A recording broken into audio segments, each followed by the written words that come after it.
Welkom bij Scheldermondig. Mijn naam is Jan Rubbens, presentator en wij nodigen mensen uit met passie. En deze keer passie voor e-bikes. Er zijn twee heren aangeschoven uit West-Vlaanderen en gaan zich nu aan jullie voorstellen. Met wie hebben we het genoegen? Patrick Brakman. Uit Groede. Groede en? Stefan Kamp uit Breskens. Oké, vertel eens eventjes, waar ben je geboren en wat heb je gedaan zo in je leven? Ik ben geboren in Groede. Ik heb gestudeerd voor bakker. En ben mijn schoonvader eigenlijk later in het bedrijf gekomen en in de fietsen terechtgekomen eigenlijk. En heb je daar ook nog een opleiding voor gevolgd? Ja. Welke? Ik ben terug naar school gegaan, de opleiding gedaan in Antwerpen, de opleiding voor tweewieler. En hoe lang duurt zo'n opleiding? De opleiding was 2 jaar. En wat moet je dan allemaal doen? Na het werk was het, dus het was avondopleiding, dus overdag werken en dan 's avonds. Maar ook in de fietsenzaak uiteraard? Ja, in de fietsenzaak. En welke fietsenzaken heb je zo allemaal gehad? In de fietsenzaak Neptunus in Katzand. Ah ja, Daar ging van je schoonvader? Van mijn schoonvader, ja. Oké, Ja. en jij? Ja, ik ben eigenlijk begonnen gewoon op school. Ik heb de opleiding eerst gedaan om naar het leger te gaan, naar Defensie. En waar heb je gelegerd geweest? In Den Helder. Voor de marine dan? Van de marine, Ah, ja. ja. En ja, dat was eigenlijk niet helemaal mijn passie. Daar voelde ik me eigenlijk niet thuis. En toen was ik eigenlijk al een tijd bezig om voor mijn eigen te beginnen als fietsenzaak. Dat is niet volledig volbracht. Dus dan ben ik eerst maar als fietsenmaker begonnen. Eigenlijk in Katzandbad bij Neptunus Tweewielers. Oh, En zo ben ik eigenlijk in de fietsenbranche ingerold. En eigenlijk samen met Patrick nog een fietsenzaak in Breskens begonnen. en hoe heet die? Bike Store Breskens. Oké, Bike Store Breskens. Ja. Goed, en dan de elektrische fietsen. Hier zien we een mooie foto van. Leg uit. Ik denk dat dit in Breskens is. Ja, dit is vertel. eigenlijk de foto in Breskens. Was dit jaar 13 oktober onze 13 opening. oktober 2021. 2021, dus dat is nog niet lang geleden. En de hubs die zijn nu volledig operationeel. En welke hubs zijn er? We hebben een hub in Breskens en dan in Nieuwvliet, Nieuwvliet-Bad, Katzand en in Sluis. Oké. Dus op 4 locaties op dit moment staan de hubs nu. Ja, en oktober 2021, hier was de officiële opening, begrijp ik. Ja, En ik zie daar Moveo staan, klopt dat? Movelo. Ja. En wat is dat voor organisatie? Dat is eigenlijk een bedrijf wat eigenlijk onder PON valt. En die doet de hubs en het appje om de telefoon je fiets via de telefoon te kunnen openen. Die faciliteren dat eigenlijk. En wie zijn er allemaal betrokken? Want ik zie hier een aantal prominenten, zowel van de provincie als van Zeeuw-Vlaanderen. Vertel. Nou ja, de wethouders natuurlijk van de gemeente Sluis en van de provincie zelf is erbij betrokken. Daar zit ook Gazelle erbij betrokken en Movelo.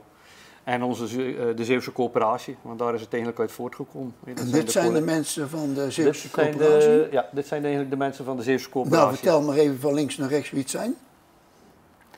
De linkste is Robert Bohaert. En waar komt hij vandaan? Die heeft Oostkapelle. Oostkapelle aan de overkant. Dus die doen ook mee? Die doen ook mee. Dus dat is ook een hub? Nee, nog niet. Oh, Dus nog wij niet, hebben maar dat komt eigenlijk misschien. verschillende fietsenzaken over West-Vlaanderen en over Vlissingen? Nee, Schouwen-Duiveland. Ah ja. Hebben we eigenlijk fietsenzaken zitten waar we mee samenwerken. En wie zien we nog meer op de foto? Ja, de tweede, dat ben ik. Ja. Uit Breskens. Daarna hebben we Patrick uit Katzand.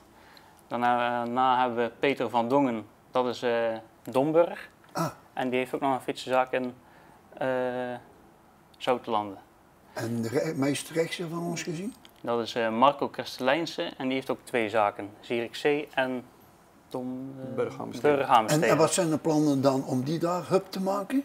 Ja, het is de bedoeling eigenlijk, het is nu een project voor 3 jaar en blijkt dat dit project slaagt, misschien eerder, daar zullen we eigenlijk over gaan om te kijken of we in heel Zeeland eigenlijk van dit soort hubs gaan neerzetten. Ja. En niet alleen langs de kust, maar ook landinwaarts eigenlijk. Dus ook richting, dan in de gemeente Sluis bijvoorbeeld richting Oostburg of richting Schondijken. Ga je ook nog richting Oost-Vlaanderen dan? Ja, ook te proberen. Er zijn nu een aantal mensen die toch, of een aantal gemeentes die ons gevraagd hebben van, is het interessant om het bij ons ook te doen? Gemeente Hulst is een van de op dit moment, die ook gevraagd heeft aan ons van, kunnen we in gemeente Hulst op richting Saaftingen ook van die hubs gaan neerzetten. Ja. Dat is idem dito zo bij de gemeente Domburg, of gemeente Veren eigenlijk is het. Ook daar is de vraag gekomen, en ook in Schouwen-Duiveland is ook de vraag gekomen van, is dat ook een mogelijkheid? Ja. Dat zijn we ook aan het onderzoeken of of dat kan. En goed, daar hangt de prijskaartje natuurlijk aan vast, dus ja, het moet ook allemaal gefinancierd kunnen worden. Ja, dus ieder jaar evalueren jullie het en dan kijken jullie... Iedere 4 keer op een jaar wordt nu geëvalueerd, in combinatie bij gemeentes, maar ook bij provincies, om te kijken van hoe loopt het, omdat je natuurlijk 4-jarige tijd net. Ja. En het zal in de zomer drukker zijn aan de hubs dan dat het in de wintermaanden is. En dan evalueer je over die 4 maanden hoe loopt het en loopt het goed. Ja, dan kan je zeggen, goed, dan kunnen we nog een hub bijzetten, want het is uiteindelijk als het allemaal goed draait, dan wil je dat overal neerzetten. Ja. Als je de boot nu hebt Breskens, maar dan wil je hem ook in Vlissingen neerzetten. Ja, natuurlijk. Ja. Je stopt in Breskens, dat je de boot overneemt en dan je Vlissingen de volgende fiets weer kan pakken om bijvoorbeeld naar Zouteland of naar Domburg door te fietsen. Ja. Ik heb toch een vraag over de e-bikes. Wat is een e-bike? Wat versta jij daaronder? Wat ik daaronder versta, dat is eigenlijk een fiets met een motor eronder die jou helpt vooruit te komen. Ja, maar die aandrijving, hè? Dus dat is een elektromotor. Dat is een elektromotor. Dus daar heb je een accu nodig. En die accu, zijn er veel verschillen in? Er zijn veel verschillen qua accu's, maar eigenlijk niet qua sterkte, maar dat is alleen maar voor je reikwijdte. Dus eigenlijk je vermogen, wat er opgeslagen is aan elektrische stroom, energie, in die accu bepaalt hoe ver dat je kunt komen. Ja, klopt. En welke accu's hebben jullie dan? En hoeveel kilometer is dat? Ja, dat zijn altijd gemiddeldes, maar ze werken eigenlijk met wattages. Dus je hebt accu's van 300 watt, 500 watt en 600 watt. Oh ja, en daar hangt natuurlijk een prijskaartje aan. Daar hangt een prijskaartje aan, ja. Maar hoe ver kun je nou met de verste komen? Zonder ondersteuning of met ondersteuning? Met ondersteuning natuurlijk, laat ik dat zo zeggen. Zonder ondersteuning, oké. Nee, met ondersteuning kan je dan over een 625 watt accu praten. Nou, daar kan je toch ruim 250 kilometer mee aan in een eco-stand. Dus dat is geen probleem. 250? 250, ja. Oké, ja. En kun je ook al op veel punten in Nederland of in Zeeland of in West-Vlaanderen opladen? Ja, er zijn wel veel oplaadpunten. En kun je die ergens vinden? Nee, als je op de fiets daar bent wel natuurlijk. Maar je moet wel altijd zorgen dat je je eigen acculader meeneemt. Want maar er zijn geen oplaadpunten onderweg zoals bij een auto? Nee, nog niet. Dat is nog niet dezelfde stekker van alle verschillende merken motoren. Oh. Dus je zit nog wel met z'n verschillende stekkers. Ja. Dus daarom is het verstandig om je eigen oplader mee te nemen. Overal uit de muur komt natuurlijk wel dezelfde hoeveelheid stroom. Ja. En die aandrijving, zit hij dan op het achterwiel of zit hij op het voorwiel? Of wat is het? Ja, precies wat je zegt. Achterwiel, voorwiel of aan de trapas. En wat is dan het verschil van wanneer moet je nou een voorwielaandrijving nemen? Ja, een voorwielaandrijving wordt eigenlijk gebruikt prijstechnisch. Dus wat goedkopere fiets is natuurlijk, het zit gewicht in het voorwiel, dus iets minder stabiel. Een middenmotor is eigenlijk iets, dat is eigenlijk waar je zegt, ik wil een hele stabiele fiets. En daar zijn nu op het moment ook de meeste middenmotors in de verkoop of in de verhuur. En die creëren een heel stabiele fiets. Want hoe centraler je zwaartepunt ligt, hoe stabieler je fiets eigenlijk wordt. En dat is voor iedereen het prettigst. En dan heb je nog een achtermotor. En een achtermotor wordt heel veel gebruikt in de bergen om aandrijving te hebben. Gewicht op je achterwiel, toch? Ja, dat klopt. En hoeveel mensen van mijn leeftijd en ouder hebben nou een elektrische fiets? Wat denk je? Hoeveel procent? Ja, bij ons eigenlijk hier in West-Vlaanderen, ik denk toch al rond de 80%. Ja, maar ik heb een keer bij route 55 over een aantal keren als omroeper gestaan bij de rustpunten. En dan zeg ik tegen de organisatie, hoeveel doen er mee? Ja, 1500 doen er meestal mee. Er zijn dan 5 afstanden.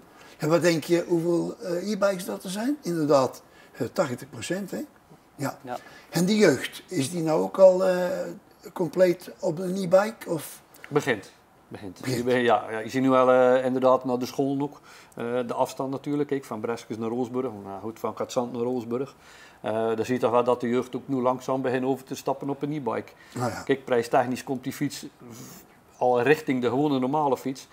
Ja, dan is van papa en mama, als ze hem krijgen, niet zo heel moeilijk om te zeggen, ja, pak dan maar een e-bike. Dan moet je de bus niet nemen. Maar ja, goed, openbaar vervoer is lastig in West-Vlaanderen. Maar ja, met een e-bike kom je er ook natuurlijk. Ja. Maar nou even een vraag. Kun je ook met een e-bike een bus in? Nee. Met een e-bike een bus? Dat mag niet? Hier niet, nee. Niet in Zeeuws-Vlaanderen, dat In mag niet. Zeeuws-Vlaanderen, nee. En de trein?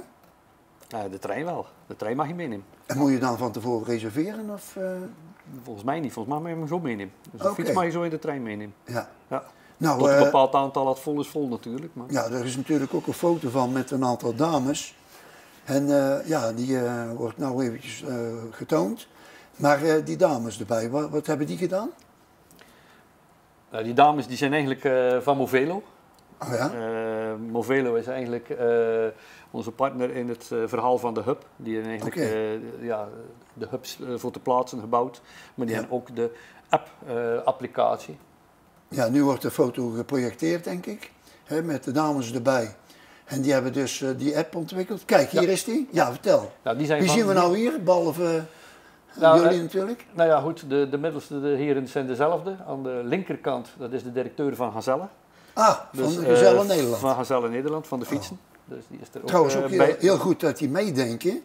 Niet alleen om fietsen te maken en te verkopen, maar ook voor de gemeenschap om dienstbaar te zijn. Ja. Voor mensen, zeker in West-Vlaanderen, want de mobiliteit met openbaar vervoer is natuurlijk ook niet goed. En is die elektrische fiets natuurlijk mooi een uitkomst. Nou, dat is zeker een uitkomst. Ja, en dan verder? Ja. Nou ja, goed, de rest is, de middelste heren die zijn dan eigenlijk weer van de coöperatie. Ja. De dames die zijn van Movelo. En Movelo is eigenlijk degene die de appbouwer, ja, om de fiets open en dicht te doen, het slot eigenlijk, te regelen. En ook best van ja, de hubs eigenlijk, waar ze in staan. Oh ja. Die verzorgen zij voor ons. Ja. Nou, dat is een mooie ontwikkeling natuurlijk.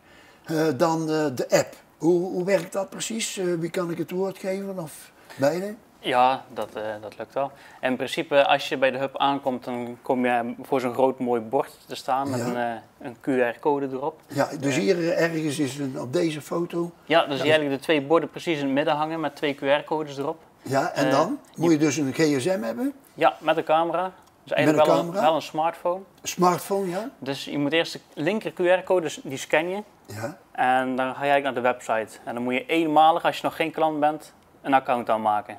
Dan log je eigenlijk in. met je smartphone. Met je smartphone. Ja. En dan? En dan maak je nog een keer een foto van de rechter QR-code. Dat is om te activeren dat je bij die hub staat van Movelo. En dan kan je gewoon aandrukken waar dat je hem haalt en waar dat je hem terug kan brengen. Want we hebben natuurlijk 4 hubs. Dus je vertrekpunt is waar dat je staat. En dan doe je ook je teruggaaf aandrukken. Dus dan kan je Nieuwvliet, Katzand, Sluis pakken. En wanneer moet je dan betalen? Eigenlijk direct. Oh, Want dus betalen met- met de smartphone? Ja. En dan? Hoe krijg je nou hem van het slot af? Nou, als je die credits hebt gepakt eigenlijk, dus hoe lang dat je hem eigenlijk wil huren, dan ga je gewoon op verder en dan kan je alleen nog de fiets aanklikken en dan krijg je er vanzelf eentje toegewezen met een nummer. Dus de fietsen die zijn genummerd. Dus het kan best zijn dat je bij fiets nummer 1 staat, maar dat je nummer 10 toegewezen krijgt, maar dan moet je even het nummer zoeken. Oh. En dan hoor je gewoon binnen 5 seconden als je slot opent drukt, dan hoor je hem naar boven klikken. En dan is hij vrij. En hoe zet je hem dan weer op slot? Op het moment dat je hem terugbrengt. Dus eigenlijk op een locatie. Ook met je smartphone? Ja, je kunt hem onderweg kun je hem sowieso afsluiten. Dus als je zegt van ik ga ergens naar een restaurant gaan fietsen, dan kun je hem eigenlijk met de app weer terug op slot zetten, je fiets. En daarna weer terug open. En op het moment dat je hem eigenlijk terug inlevert in een hub, dan kan je zeggen ik ga hem nu terug inleveren. Meld je hem eigenlijk terug af, die fiets. Gewoon ook zelf weer fiets op slot zetten, kabel erin en lader erin. Op het moment dat je dat gedaan hebt, dan kan die definitief aangemeld worden. En dan is alleen de vraag nog, heb je goed gefietst? Zijn er problemen? En zijn er geen problemen? Nou ja, goed, dan is het in orde. Dan kan het afgesloten worden. Zijn er wel problemen? Nou ja, goed, dan krijgen wij in Katzand of in Breskes te horen dat het niet goed is. En dan kan een van ons dat oplossen, dat er een probleem mocht zijn. Ja, maar nou kom ik uit Hulst. En ik ben met mijn auto hier en mijn auto doet het niet meer. Kan ik dan met een smartphone een e-bike huren en naar Hulst rijden, dat je hem later op kon halen? Nee, Dat zit niet in het systeem. dat zit niet in het systeem. Dus je zou hem eigenlijk wel binnen die uren zelf terug moeten brengen. Oh, Ja. Nou dat zou natuurlijk ook nog kunnen. Ja, dat is slim. En de prijs ongeveer, wat betaal je nou? Zo ongeveer, want ze kunnen het allemaal op jullie website vinden, maar voor mijn indicatie en de kijkers, hoe duur is dat nou? Het begint vanaf €10 beginnend, dus voor een uur. En als je 3 uur huurt, is het €15. En dat loopt dan op, nou, hoe lang ga je wel huren eigenlijk. Dus het is afhankelijk per periode dat je kan huren. Het is 1, 3 uur, je hebt 8 uur kun je huren. En dan 24 uur, of 12 uur, 24 en 72. Dat zijn eigenlijk de tarieven die je kan huren. Maar dat is eigenlijk niks vergeleken met als je een nieuwe koopt voor €4000? Of wat kost zo'n e-bike? Zo'n e-bike waar je hier uit de hubs op rijdt, die kost rond de €3300. €3300. Maar dan kun je toch heel wat uren voor rijden? Daar kan je heel wat kilometers voor rijden. En hoe zit het dan met de verzekering? Ze zijn verzekerd. Dus wij eigenlijk als coöperatie en de verzekering afgesloten voor dit soort fietsen. Dus, maar zijn de mensen ook WA verzekerd als ze op jullie fietsen rijden? Ze zijn altijd sowieso verzekerd. Ja. Oké. Ja. Dus als er iets gebeurt, er gebeurt een ongeluk, is er wel altijd een verzekering die dat regelt. Dus. En een lekke band of zo, dan is er altijd iemand stand-by? Ja, er staat altijd ook een noodnummer op, ook in de app. Dus dat kunnen ze dan aangeven, kunnen ze bellen. En, ook buiten kantooruren? Ja, dan zit er ook eigenlijk een mailadres. Dus buiten kantooruren is het een e-mailadres. En als je bijvoorbeeld een lekke band rijdt en je staat ergens, dan komen ze je helpen? Ja. Nou, mooi. Nou, zijn er nog meer dingen die jullie willen te berde brengen van de e-bikes in het algemeen? E-bikes in het algemeen, ja. Ja, of bijzonder voor West-Vlaanderen natuurlijk. Nou, er is nog een toekomst. We willen natuurlijk deze soort hubs gaan uitbrengen. Ja. Dus het is de bedoeling dat er straks deze hubs eigenlijk door, laat ik zeggen, heel West-Vlaanderen om te beginnen en misschien de andere gemeentes ook erbij. Maar dan niet alleen door middel van fietsen, maar ook misschien een bakfiets. Ja. En in de toekomst misschien ook een scooter, een step of eventueel misschien nog een auto aan dit soort hubs kan verbinden. Dat je eigenlijk een soort mobiliteitsplatform krijgt. Hè. En dat je bijvoorbeeld aan de boot kan je komen. Pak je een fiets voor de korte afstand, pak je een auto voor de langere afstand, een scooter voor de middellange afstand. En ja, dat kan je dan kiezen eigenlijk erin. En het is de bedoeling ook dat het niet alleen voor toerisme is, maar echt ook puur voor mensen die aan hier wonen. Ja. Heb je bijvoorbeeld 2 auto's thuis, misschien in de toekomst niet meer nodig. 1 auto is dan genoeg, dan kan je naar zo'n hub, kan je een auto, of je dat voor een dag, voor een week of voor langere tijd, kun je dan zo'n auto huren. En is voor de kortere afstand, ja, dan kan je een fiets huren voor... Ja. Uur, dag, week, maakt niet uit voor alles. Oh, dat kan ook? Dat kan ook, natuurlijk kan dat. Ja. En hoe langer het duurt, hoe goedkoper dat wordt natuurlijk. Ja, en kinderdagverblijven, hebben jullie er ook al aan gedacht? Dus bijvoorbeeld om kinderen op te halen en weg te brengen door die begeleiders? Dat nog niet, maar ja goed, een bakfiets is wel een mogelijkheid. Een kinderdagverblijf natuurlijk is een heel ander soort vervoer. De sting misschien niet over praten direct, maar het is nu weer goedgekeurd intussen. Maar nou ja, in de toekomst is dat misschien wel een mogelijkheid daarin. Kijk, een bakfiets kan je ook al met meerdere kinderen meenemen. Ja. Een riksja, we hebben nu op het moment in Katzand bij ons eigen in de verhuur een riksja rijden. Dat is misschien ook een mogelijkheid. Ga je met oudere mensen rondrijden. Een jongere iemand fietst en dan zetten we oudere dames of een man en een vrouw die al wat ouder zijn, zet je voorin, of kinderen. Ja. En dan kan je rondrijden in de streek, ook hartstikke leuk om te doen. Ja. Hey, want ik ben dan gids-Jan voor nu en dan.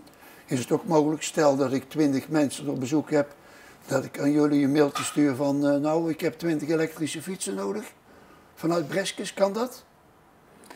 Ja, alleen dan is het bij een week vanuit zo'n hub is dat, daar staan er natuurlijk maar 10. Dus dan zou er iets anders geregeld moeten worden. Maar dat kan. Dat kan wel. Dus dat jullie samen zeggen van nou 10 die moeten er naar Breskes komen. Dat kan. Dat is geen probleem. Ja. Dat kan. En natuurlijk naast de hub hebben we nog meer fietsen, die natuurlijk vanuit onze locaties verhuurd worden. Dus op zich, we kunnen elektrische fietsen tot 100, 120 man kunnen verzorgen. Ja. Dus dat is geen enkel probleem. Ja. Alleen in de hubs, nu op dit moment is er in iedere locatie staan er 10. Dus 40 ben er nu verdeeld. Oh ja. Die kunnen mensen reserveren. Dus ben ze gereserveerd, kun je ze niet zomaar uithalen en zeggen, ik pak ze uit Katzand, ik zet ze in Breskes neer. Dat kan niet. Ja. Bedoel, dan worden de mensen moeten ze dan zelf heen en weer brengen. Ja. Maar moet er een aanvulling, en we hebben dezelfde ook fietsen, ook iets andere kleur, maar dezelfde ook in onze huidige verhuur. Die kan je er dan gewoon naast zetten en zeggen, nou goed, heb je een groep. We kunnen je verzorgen, geen enkel probleem. Dat kan. Nou, toch even over de sales, want we hebben hier geen verkooppraatje, maar het is gewoon, tenminste zo zie ik het, ingebed in West-Vlaanderen om de mensen te bedienen. Wat kunnen jullie vertellen over de aantal fietsverkopen zo, van de afgelopen 10 jaar, wat betreft e-bikes? Enig idee? Ja, dat is veel gestegen. De afgelopen, als je het over 10 jaar bekijkt, 10 jaar geleden was het ongeveer 15% was e-bikes. Als je het nu ziet, is het landelijke verschil. Zeeland loopt wel heel veel voorop op het moment in e-bikes. Toevallig gisteren ook gehoord van Zelle dat de cijfers in Zeeland is op het moment de verkoop 80% e-bikes bij de gemiddelde fietsenmaker. En landelijk zit die gemiddeld maar op 60%. Okay. Dus de meeste Zeeuwen die willen allemaal op een e-bike rijden. Of dat door de wind komt, ja, zou kunnen. Ik wou Veel zeggen, tegenwind altijd. De Zeeuwse wind. Ja, de Zeeuwse wind. Dus dat is wel een heel groot verschil met de rest van Nederland. Nou, misschien ook wel omdat het openbaar vervoer niet zo goed geregeld is. Goed geregeld is, hè? Want stel dat je in Oostburg als student woont en je moet naar Terneuzen voor een middelbare schoolbezoek. En je moet dan elke keer op die bus wachten, want het rijdt misschien maar heel weinig. Of je bent net dat je de bus niet kunt halen. Ja. Voor zo'n e-bike ben je natuurlijk... Ja, van Oostburg naar Terneuzen, dan rijdt er tenminste nog een bus. Maar als je van Breskens naar Katzand of naar Nieuwvliet wil, dan heb je geen bus of taxi. Zelfs de taxis worden al heel lastig. Oké. Ja. Mooi. Dus daar hebben we deze hubs nu op deze punten gezet. Zeker als deze pilot. Ja, dat gaat gewoon, gewoon goed komen. Dat zie je nu al, de mensen die nu de fietsen al huren, uit de hubs uiteindelijk. Er zijn veel mensen die aan bijvoorbeeld verblijven in Katzand, die even naar Breskens willen, maar ook s'avonds even naar het restaurant of zoiets. Of naar Nieuwvliet naar een restaurant. En dan zie je gewoon dat ook s'avonds gewoon de fietsen verhuurd worden op dit moment. En dan zie je tegen 1:00 of 12:00 zie je die fietsen ineens weer in de hub terug verschijnen. Dus die ben dan ergens uit geweest of ergens naartoe geweest. Ja, s'avonds er is gewoon geen openbaar vervoer hier. Ja. En dan is dat een ideale oplossing ervoor om toch maar iedereen te kunnen bedienen. En dat ze toch ergens naartoe kunnen op een goede manier. Nou, ik denk dat we het al bij laten, denk ik. Hè? Helemaal goed. Ja. Nou, wil ik jullie hartelijk danken voor jullie komst en voor jullie toelichting. En dan ga ik nu de kijkers bedanken. Oké. Dankjewel. Nou, beste kijkers, dit was het weer. De passie voor e-bikes spatte weer van het scherm. En ik wil er graag een toast op uitbrengen en lekker klinken bij jullie, want jullie zijn goed bezig, man, hè? Ja. Proost, hè? Proost. Ja.